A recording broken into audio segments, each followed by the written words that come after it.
విజయనగరం జిల్లాలో B company పూర్తిగా దోచుకుందని Telugu Desam party జాతీయ అధికార ప్రతినిధి కొమ్మారెడ్డి పట్టాభి రామ్ ఆరోపించారు. విజయనగరం జిల్లా పార్టీర్యాలయంలో నిర్వహించిన మీడియా సమావేశంలో ఆయన మాట్లాడారు. ఈ 5 ఏళ్లలో విజయనగరం పూర్తి దోపిడీకి గురయ్యిందని, జిల్లాలో బి కంపెనీ జిల్లాను దోపిడీ చేస్తున్నారన్నారు. ఈ బొత్స అండ్ కంపెనీలో Vizianagaram ZP chairman Botsa Appalanarasayya, Nellimarla MLA Badukonda అప్పలనాయుడులు ఈ కంపెనీలో పార్ట్నర్స్గా వ్యవహరిస్తున్నారని విమర్శించారు. జిల్లాను విచ్చలవిడిగా దోచుకున్నారని వైసీపీ ప్రభుత్వంపై మండిపడ్డారు. గత 5 సంవత్సరాలలో 2,000 కోట్ల రూపాయలు దోచేశారని, భూ కబ్జాలకు అంతే లేదన్నారు. భూకబ్జాల్లో ముఖ్య భూమిక జిల్లా పరిషత్ చైర్మన్ మజ్జీ శ్రీనివాసరావు వ్యవహరించారన్నారు. ఫెర్రో ఎల్ఐస్ భూములు 100 ఎకరాలు కబ్జా చేశారని, నేను చేసిన వ్యాఖ్యలను నిజం కాదని నిరూపించే సత్తా మంత్రి బొత్స సత్యనారాయణకు ఉందా అని ప్రశ్నించారు. ఉత్తరాంధ్రకు ఏం అభివృద్ధి చేశారో ప్రజలకు వివరించాల్సిన అవసరం ఉందన్నారు. జిల్లాలో బాగాపురం విమానాశ్రయం నిర్మాణంకి అశోక్ గజపతి కృషి చేశారని, వైసీపీ ప్రభుత్వం తాము చేసినట్లు గొప్పలు చెప్పుకోవటం సిగ్గుచేటన్నారు. త్వరలోనే వైసీపీ ప్రభుత్వంకు ప్రజలు బుద్ధి చెప్తారన్నారు. మరో 25 సంవత్సరాలు అధికారం కావాలని బొత్స అడగటం హాస్యాస్పదంగా ఉందన్నారు. దోపిడీకి గురైనటువంటి జిల్లా విజయనగరం జిల్లా. దానికి సంబంధించి కొన్ని విషయాలు ఈ రోజున మీ ద్వారా ప్రజలకు తెలియజేయడం కోసం ఈ మీడియా సమావేశాన్ని ఏర్పాటు చేయడం జరిగింది. ఈ సమావేశంలో నాతో పాటు జిల్లా పార్టీ అధ్యక్షులు సోదరులు కిమిడి నాగార్జున గారు, అదేవిధంగా సోదరి అదితి గారు, ఇంకా అనేక మంది జిల్లా నాయకులు, రాష్ట్ర తెలుగు యువత అధికార ప్రతినిధి బండారు వంశీ గారు, రాష్ట్ర ట్రేడ్ యూనియన్ నాయకులు శివాజీ గారు, ఇంకా అనేక మంది ఈ సమావేశంలో పాల్గొంటున్నారు. మనందరికీ తెలుసు, విజయనగరం జిల్లా గురించి మనం ఎప్పుడు గుర్తు చేసుకున్న సంస్కృతికి కళలకి ఒక చిరునామాగా ఈ జిల్లా గురించి ప్రతి ఒక్కరు కూడా చెప్పుకుంటారు. మరీ ముఖ్యంగా అశోక్ గజపతి రాజు గారి కుటుంబం ఈ జిల్లాకి చేసినటువంటి సేవల గురించి, వారు కొన్ని వేల ఎకరాలు విజయనగరం పట్టణంలో మనం ఎటు చూసినా కూడా ఆ కుటుంబం దానం చేసినటువంటి భూములే మనకు కనపడతాయి. అది విద్యాలయాలకు కానివ్వండి, ఇంకా అనేక రకాలైనటువంటి ప్రజలకి ఉపయోగపడేటటువంటి కార్యక్రమాల కోసం కొన్ని వేల ఎకరాలు ఆ కుటుంబం దానం చేసి జిల్లాకి ఎన్నో రకాలుగా తమ సహకారాన్ని అందించడం జరిగింది. అవన్నీ కూడా మన గుర్తుకు వస్తాయి. అటువంటి ఈ జిల్లా ఈ రోజున పూర్తిగా నిర్లక్ష్యానికి గురవటమే కాకుండా పెద్ద ఎత్తున దోపిడీకి గురవుతూ ఉంది. మనం గతంలో ముంబై నగరంలో డి కంపెనీ గురించి మనం విన్నాం. డి కంపెనీ అంటే మనందరికీ తెలుసు కదండి, దావూద్ కంపెనీ గురించి. ఆ డి కంపెనీ ముంబై నగరాన్ని ఎలా దోచుకుందో మనం అనేక పుస్తకాల్లో చదివాం, సినిమాలు కూడా చూసాం. ఇవాళ అటువంటి కంపెనీ ఒకటి బి కంపెనీ విజయనగరం జిల్లాలో ఆవిర్భవించింది. ముంబైలో డి కంపెనీ ఏ రకంగా ముంబైని దోచుకుందో, ఈ జిల్లాలో ఉన్నటువంటి బి కంపెనీ విజయనగరం జిల్లాని మొత్తం కూడా దోపిడీ చేస్తూ ఉంది. బి కంపెనీ అనగానే ఇప్పటికే మీ అందరికీ అర్థమై ఉంటుంది, బొత్స గారి కంపెనీ. మరి బి కంపెనీలో ఆయనతో పాటు ఆయన భాగస్వాములు, మరి జిల్లా పరిషత్ చైర్మన్గా ఉన్నటువంటి మజ్జి శ్రీనివాస్ గారు, చిన్న శ్రీనివాస్ గారు కానివ్వండి, నెల్లిమర్ల శాసనసభ్యుడైనటువంటి అప్పలనాయుడు గారు కానివ్వండి, గజపతి నగరం శాసనసభ్యులైనటువంటి బొత్స అప్పల నరసయ్య గారు కానివ్వండి, వీరందరూ కూడా ఈ కంపెనీలో పార్ట్నర్స్. ఈ బి కంపెనీలో ఈ కంపెనీ మొత్తం కూడా గత 5 సంవత్సరాల కాలంలో విపరీతంగా భూ కబ్జాలకి పాల్పడటం, ఇక్కడ ఉన్నటువంటి వ్యాపారస్తుల్ని, పారిశ్రామికవేత్తల్ని బెదిరించి వారి భూముల్ని కబ్జా చేయటం, విచ్చలవిడిగా దోచుకున్నారు. ఈ బి కంపెనీ యొక్క మొత్తం ఆస్తులు చూస్తే సుమారుగా ఈ రోజున 3,000 కోట్ల రూపాయలు దాటిపోతూ ఉన్నాయని చెప్పి ఇక్కడ ప్రతి ఒక్కరూ చెప్తున్నారు. ఈ 3,000 కోట్లలో గత 5 సంవత్సరాల్లోనే దాదాపు 2,000 కోట్లు దోచేశారు. 2019 నుండి నేటి వరకు విజయనగరం జిల్లాని కబ్జా చేసినటువంటి ఈ బి కంపెనీ యొక్క ఆదాయం 2,000 కోట్లు. అంటే హీనపక్షంగా, అంటే ఎన్నో రకాలైనటువంటి అంశాలు పరిశీలించిన తర్వాత ఈ రకంగా మాట్లాడాల్సినటువంటి పరిస్థితి. భూ కబ్జాలకైతే అసలు అంతే లేదు.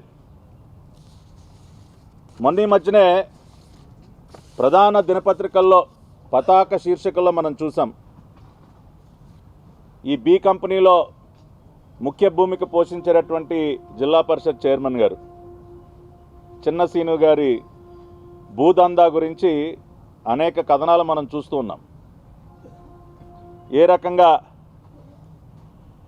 మరి చీపురుపల్లి నియోజకవర్గంలో ఆంధ్ర ఫెర్రో ఎలాయిస్ పరిశ్రమకు సంబంధించి దాదాపుగా 100 ఎకరాలకు పైగా భూముల్ని ఈయన ఏ రకంగా కబ్జా చేశాడో,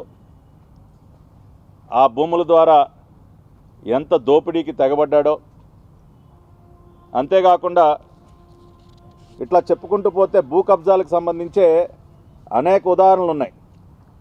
అంతేకాకుండా గర్విడిలో ఉన్నటువంటి ఫెర్రో ఎలాయిస్ పరిశ్రమలు ఏవైతే ఉన్నాయో అవన్నీ కూడా 99 సంవత్సరాల లీజుకి సంబంధించి ఆ భూములుంటే గతంలో చంద్రబాబు నాయుడు గారు ముఖ్యమంత్రిగా ఉన్నప్పుడు ఆ భూముల్లో ఒక డిగ్రీ కాలేజు నిర్మించి ప్రజలకు ఉపయోగపడేటటువంటి కార్యక్రమాలు చేస్తే ఆ భూములను కూడా కబ్జా చేసి అక్కడ రియల్ ఎస్టేట్ దందాకి శ్రీకారం చుట్టారు. అక్కడ కొన్ని కోట్ల రూపాయలు మింగేస్తూ ఉన్నారు.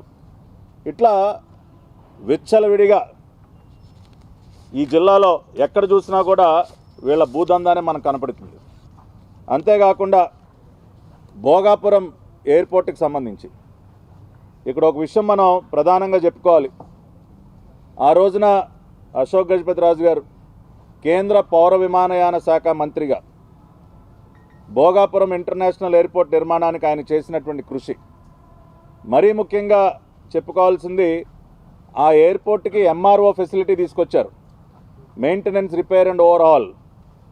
మరి ఇండియాలోనే ఎక్కడా లేని విధంగా ఇవాళ ఇండియాలో కూడా సివిల్ ఏవియేషన్ ఇండస్ట్రీ ఎంత అభివృద్ధి చెందుతూ ఉందో, కొన్ని వందల విమానాలు, కొన్ని వేల విమానాలు ఈ రోజున అనేక డెస్టినేషన్స్ తిరుగుతున్నాయి.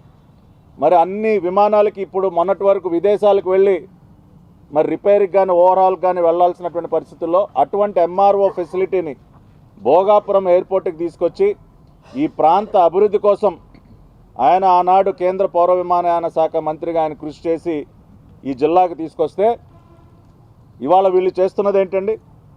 భోగాపురం ఎయిర్పోర్ట్ భూములకు సంబంధించి కూడా పెద్ద ఎత్తున దోపిడీ జరుగుతూ ఉంది.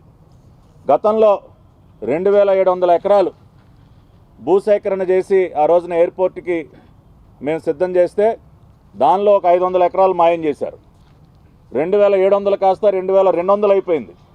ఎక్కడైనా కూడా ఇంకా ఒక 100 ఎకరాలు అదనంగా సేకరించి ఇంకా అడిషనల్గా ఫెసిలిటీస్ క్రియేట్ చేయాలని చూస్తారు. కానీ అట్లా కాకుండా 500 ఎకరాలు మాయం చేసి అక్కడ కూడా దానిలో కూడా నెల్లిమర్ల శాసనసభ్యుడిగా ఉన్నటువంటి అప్పలనాయుడు 420 ఎకరాలు సాగు హక్కులు ఉన్నటువంటి వారు ఎవరైతే ఉన్నారో ఆ భూములకు సంబంధించి దాని కాంపన్సేషన్ ఏదైతే ప్రభుత్వం ఇస్తుందో దానిలో కూడా పెద్ద ఎత్తున దోపిడీకి తెగబడ్డాడు. ఆ దోపిడీని పసిగట్టి అక్కడ ఉన్నటువంటి మా ఇన్ఛార్జ్ బంగారాజు గారు దాన్ని అడ్డుకోవటం జరిగింది. అంటే ఈ బి కంపెనీలో ఉన్నటువంటి ఏ సభ్యుడిని చూసినా కూడా ఎక్కడెక్కడ భూములు దేనికి ప్రజా ఉపయోగ అవసరాలకు ఉన్నటువంటి భూములను కూడా వదిలిపెట్టకుండా కబ్జాలు చేయటం, ప్రైవేట్ వ్యక్తులటువంటి భూములే కాకుండా ప్రభుత్వ భూముల్ని ప్రజలకు ఉపయోగపడేటటువంటి భూముల్ని డెవలప్మెంట్ యాక్టివిటీస్ కోసం ఆ రోజున చంద్రబాబు నాయుడు గారు సేకరించినటువంటి భూముల్లో కూడా వీళ్ళు దందాలు చేసినటువంటి పరిస్థితి. వాళ్ళ పూడికలు కూడా తీయట్లేదు. ఏమండి మంత్రి గారు, మీరు కనీసం ఇవాళ చాలా పవర్ఫుల్ మంత్రి మీరు ఈ రాష్ట్ర క్యాబినెట్లో, కనీసం జిల్లాలో కాలువల పూడికలు కూడా తీయించలేరా మీరు? ప్రాజెక్టులు కట్టడం ఎలాగో చేత కాదు మీకు, కనీసం కాలువల పూడికలు కూడా తీయించలేనటువంటి పరిస్థితిలో మీరున్నారా? ఇవాళ గతంలో తెలుగుదేశం పార్టీ తరఫున ఒక అశోక్ గజపతిరాజు గారు కానివ్వండి, కిమిడి మృణాలిని గారు కానివ్వండి, కిమిడి కుటుంబ సభ్యులు ఎవరైనా కానివ్వండి, నాగార్జున గారు, కళా వెంకటరావు, ఇట్లా అదేవిధంగా సుజయ్ కృష్ణ రంగారావు కానీ, బేబినాయన్ గారు కానీ, ఇట్లా ఎవరి గురించి మాట్లాడినా కూడా, తెలుగుదేశం పార్టీ తరఫున ఉన్నటువంటి ఏ నాయకుడి గురించి మాట్లాడినా కూడా ఎంతో కొంత ఈ జిల్లా అభివృద్ధికి తోడ్పాటును అందించినటువంటి విషయాలు మనకు గుర్తుకొస్తాయి. కానీ ఇవాళ ఈ బి కంపెనీ గురించి, విజయనగరం జిల్లా గురించి మాట్లాడుకోవాలంటే బి కంపెనీ గురించి మాట్లాడుకోవాలి. వాళ్ళు చేస్తున్నటువంటి దోపిడీ గురించి మాట్లాడుకుంటా ఉన్నారు. వేల కోట్లు, 3,000 కోట్లు ఇవాళ బి కంపెనీ యొక్క ఆస్తులు ఈ జిల్లాలో ఉన్నాయంటే ఇంకేం మాట్లాడాలండి? నిన్న బొత్స గారు ఒక మాట అంటారు, ఇంకా 25 సంవత్సరాల పాటు వైఎస్ఆర్ కాంగ్రెస్ పార్టీ అధికారంలో ఉంటుందంట. దేనికండి మీకు అధికారం?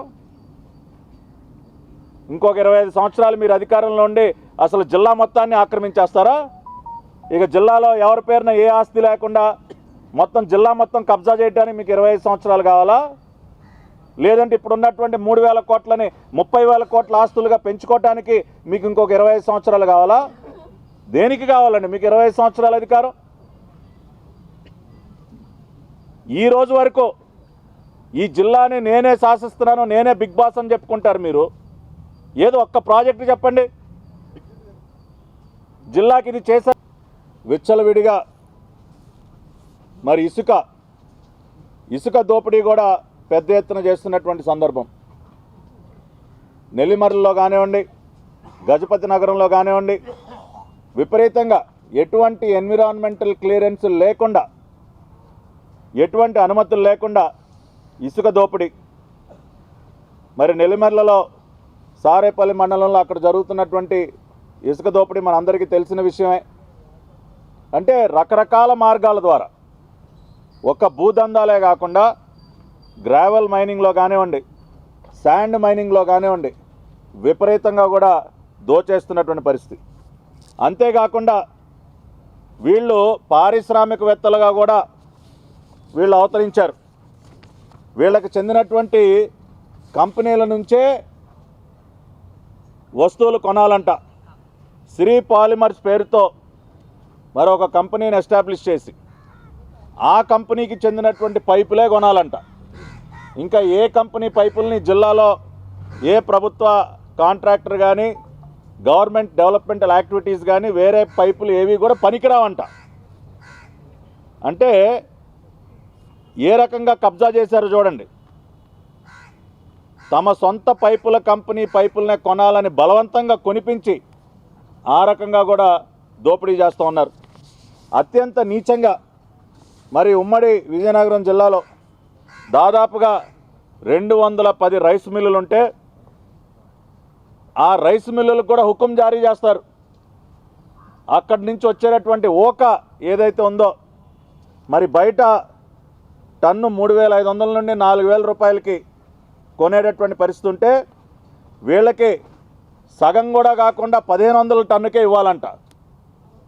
అంటే ఇది ఎక్కడ చూద్దాం, వీళ్ళెవరండి ధరలు నిర్ణయించడానికి? అంటే ఒక వ్యాపారం చేస్తున్నటువంటి వ్యక్తి ఏ ధరకి అమ్మాలో కూడా వీళ్ళే ఫిక్స్ చేస్తారు. ఆ రకంగా 210 రైస్ మిల్లులకు సంబంధించి, ఓకకు సంబంధించి కూడా వీళ్ళే రేట్లని ఫిక్స్ చేసి మరి కూడా అక్కడ కూడా దోపిడీకి తెగబడతా ఉన్నారు.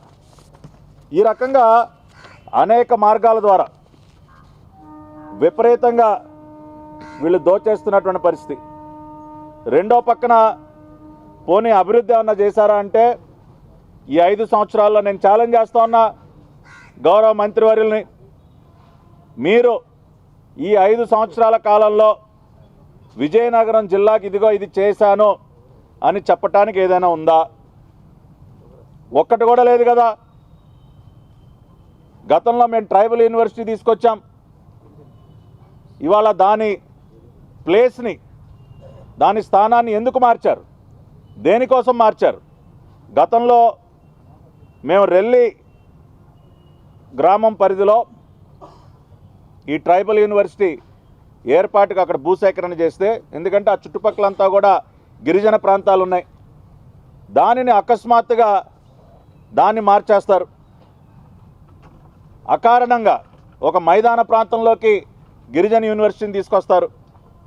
అక్కడ కూడా భూదందానే, అక్కడ కూడా ప్రైవేటు భూములు సేకరించి దాని కాంపెన్సేషన్లో కూడా కొన్ని కోట్ల రూపాయలు దండుకున్నారు. గతంలో మేము ఏర్పాటు చేయాలనుకున్నటువంటి స్థలం ఏదైతే ఉందో అది విశాఖపట్నానికి దగ్గరగా ఉండేటటువంటి ప్రదేశం, గిరిజన ప్రాంతాలకి దగ్గరగా ఉండేటటువంటి ప్రదేశం, అన్ని రకాలుగా కూడా అనువైనటువంటి ప్రదేశం ట్రైబల్ యూనివర్సిటీకి ఆ రోజున మేము సెలెక్ట్ చేసింది. దానిని మార్చాల్సినటువంటి అవసరం దేనికి వచ్చిందండి? అంటే మీ భూముల విలువలు పెంచుకోవటానికా? కాంపెన్సేషన్ల పేరుతో దోపిడీ కోసం మార్చారా ట్రైబల్ యూనివర్సిటీ ప్రదేశాన్ని? దేనికి మార్చారు మీరు? దానికి జవాబు ఉండదు. అంటే ఇష్టానుసారంగా అభివృద్ధి కార్యక్రమాల ముసుగులో కూడా దోచుకోవటం ఎంత దారుణంగా ఉందంటే, వాళ్ళ తోటపల్లి రిజర్వాయర్ ఆ రోజున చంద్రబాబు నాయుడు గారి కృషితో ఏర్పడినటువంటి రిజర్వాయర్, కనీసం ఇవాళ ఆ రోజున మేము అంత కష్టపడి ఆ రిజర్వాయర్ని పూర్తి చేసి ఇక్కడ ఉన్నటువంటి రైతన్నలను ఆదుకుంటే, ఇవాళ కనీసం ఆ కాలువల్లో పూడికి కూడా తీయట్లా. రిజర్వాయర్ల గేట్లకు కూడా గ్రీజ్ వేయలేనటువంటి పనికి మాలిన ప్రభుత్వం ఈ రోజున ఈ రాష్ట్రాన్ని పరిపాలిస్తూ ఉంది. మనం చూసాం కదా, మన గుండ్లకమ్మ గేటు పరిస్థితి ఏంటో, అంతకుముందు అన్నమయ్య రిజర్వాయర్ గేటు పరిస్థితి ఏంటో. పోలవరం ప్రాజెక్ట్ని పూర్తిగా అటకెక్కించారు. ఎక్కడా కూడా ఎటువంటి ఇరిగేషన్ ప్రాజెక్ట్ కూడా పూర్తి చేసినటువంటి పరిస్థితి లేదు. ఇవాళ మీ నాయకుడు ఈ రాష్ట్ర ముఖ్యమంత్రి జగన్మోహన్ రెడ్డికి మీకు అధికారం కావాల్సింది కేవలం దోపిడీ చేయడానికి మాత్రమే, ప్రజలకి మంచి చేయడం కోసం కాదు మీకు అధికారం. కాబట్టి ఇవాళ ఈ వాస్తవాలు నిస్సిగ్గుగా కుటుంబం మొత్తం జిల్లాని పనిచేసుకుని, పదవులు పనిచేసుకుని, ఇవాళ ఇంకొక చాప్టర్ గతంలో కూడా డి కంపెనీ కూడానండి ఒక స్థాయికి వచ్చిన తర్వాత దావూద్ గ్యాంగ్లో కూడా మీకు వచ్చినటువంటి ఏడుపు ఏంటి? ముఖ్యమంత్రి గారు దేనికి ఏడుస్తూ ఉన్నారు? మీరు భూమి ఇవ్వటానికి ఎందుకు ఇవ్వలేకపోయారు? ఇప్పటి వరకు మీరు రైల్వే జోన్ కార్యాలయానికి భూమి ఎందుకు ఇవ్వలేదు? మీరు ఎందుకు సార్ అంత ఏడుపు మీకు భూమి ఇవ్వటానికి? ఇవాళ పార్లమెంట్లో సెంట్రల్ మినిస్టర్ చెప్తా ఉన్నాడు, ఇవాళ ఉత్తరాంధ్ర ప్రజలు ఏమనుకోవాలి మీ గురించి? రైల్వే జోన్ కోసం ఎంత పోరాడారు, ఇవాళ అటువంటి దానికోసం మీరు కార్యాలయం నిర్మించుకోవడానికి భూమి ఇవ్వరా? వైజాగ్ స్టీల్ ప్లాంట్ కాపాడటానికి మీకున్నటువంటి ఏడుపు ఏంటండి? ఎందుకు మాట్లాడరు మీరు? పార్లమెంట్లో 1000 రోజులు పూర్తయిపోయింది ఉద్యమం, ఈ రోజు వరకు ఒక్కసారైనా దాని గురించి మీరు మాట్లాడారా? ఉత్తరాంధ్రకి సంబంధించినటువంటి అతి విలువైనటువంటి ఆస్తి విశాఖపట్నం స్టీల్ ప్లాంట్, దాని గురించి ఒక్కరోజైనా ఒక్క మాట మాట్లాడారా మీరు? ఉత్తరాంధ్ర సుజల స్రవంతి ప్రాజెక్ట్ ఏమైపోయింది? ఇట్లా చెప్పుకుంటూ పోతే ఉత్తరాంధ్రకి చేసినటువంటి నష్టాలే ఇక్కడ ఉన్నటువంటి ప్రజలందరికీ కూడా గుర్తుకు వస్తాయి. ఇవాళ రాజధాని పేరుతో ఉత్తరాంధ్ర ప్రజల్ని దగా చేసి ఇవాళ భయపడుతున్నారు. ఇవాళ మీరు విశాఖ నగరంలో అడుగు పెడతారన్న వార్త వింటేనే భయపడతా ఉన్నారు. ఎందుకంటే 5 సంవత్సరాలుగా అంత సఫర్ అయ్యారు ఇక్కడ ఉన్నటువంటి ప్రజలందరూ కూడా. ఏ రోజు ఎవడొచ్చి వాళ్ళ స్థలంలో బోర్డు పెడతాడో తెలియదు. గతంలో మీరు నియమించినటువంటి సామంతరాజు విజయసాయిరెడ్డి తన కుమార్తె అల్లుడి పేరుతో ఎన్ని లక్షల గజాల భూమి రిజిస్ట్రేషన్లు చేయించుకున్నాడో సాక్ష్యాలతో సహా బయటపడ్డాయి సార్. కాబట్టి ఇక్కడ ఉత్తరాంధ్ర ప్రజలు ఎవరు కూడా హర్షించట్లేదు, భయపడతా ఉన్నారు మీరు వస్తూ ఉన్నారంటే. అందుకనే గతంలో అటువంటి భయంతోనే మీ తల్లిగారిని విశాఖ పార్లమెంట్లో ఓటమి పాలు చేసినటువంటి పరిస్థితి. ఈ పులివెందుల ఫ్యాక్షన్ మాకొద్దు, ప్రశాంతంగా ఉండేటటువంటి విశాఖ నగరంలో కానీ ఉత్తరాంధ్ర జిల్లాలో కానీ ఈ రౌడీజాన్ని మేము తట్టుకోలేమని చెప్పి ఆ రోజునే ఒక సంకేతాన్ని ఇచ్చారు.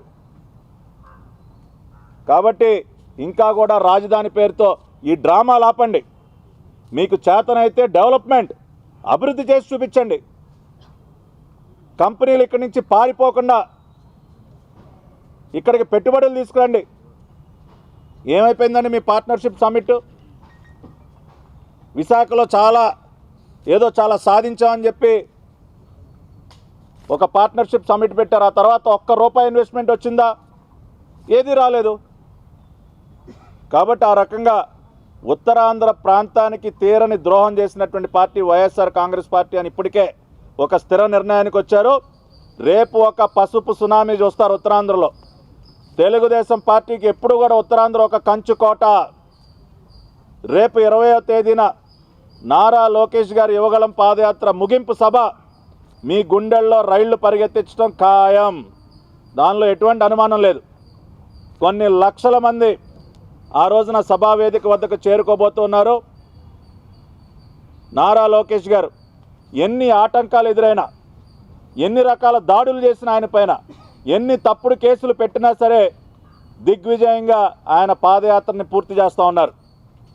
కుప్పంలో మొదలైనటువంటి పాదయాత్ర జనవరి 27వ తేదీన, రేపు డిసెంబర్ 20వ తేదీన నారా చంద్రబాబు నాయుడు గారు, పవన్ కళ్యాణ్ గారుల సమక్షంలో దానికి ముగింపు పలకబోతున్నారు.